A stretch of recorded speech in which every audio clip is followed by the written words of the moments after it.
ক্ষমতাচ্যুত সাবেক প্রধানমন্ত্রী শেখ হাসিনা ও তার পরিবারের জব্দ হওয়া ১২৪টি ব্যাংক অ্যাকাউন্টে ৬৩৫ কোটি টাকার সন্ধান মিলেছে। এছাড়া ইউরোপ, আমেরিকা সহ ৫ দেশে বিপুল সম্পদ পাওয়া গেছে। আর অর্থ পাচারের জন্য প্রাথমিকভাবে চিহ্নিত ১১টি ঘটনার মধ্যে অধিকাংশই হাসিনা ও তার পরিবারের। বাংলাদেশ ফাইন্যান্সিয়াল ইন্টেলিজেন্স ইউনিট থেকে এসব তথ্য জানানোর পর তা প্রকাশ করেন প্রধান উপদেষ্টার প্রেস সচিব শফিকুল আলম। তিনি বলেন, যে কোনো মূল্যে পাচার হওয়া অর্থ ফেরত আনতে চায় অন্তর্বর্তী সরকার।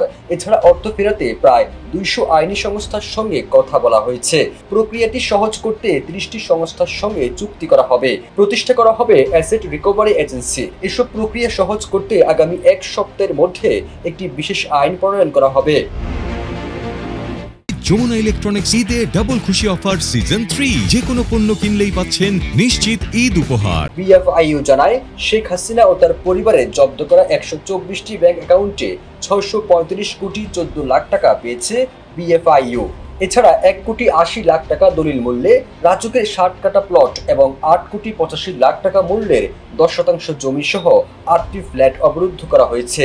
এতে বলা হয়েছে, শেখ হাসিনা ও তার পরিবারের নামে যুক্তরাষ্ট্র, যুক্তরাজ্য, সিঙ্গাপুর, হংকং এবং কেম্যান দ্বীপপুঞ্জে সম্পদের সন্ধান পাওয়া গেছে।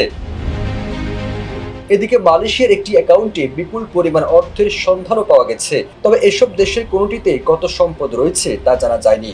শেখ হাসিনা পরিবার ও তাদের স্বার্থ সংশ্লিষ্ট ব্যক্তিদের প্রতারণা ও জালিয়াতির অভিযোগে দায়ের হওয়া ৬টি মামলা চার্জশিট দাখিল করা হয়েছে এবং পরিবারের ৭ সদস্যের বিদেশ ভ্রমণে নিষেধাজ্ঞা আরোপ করা হয়েছে।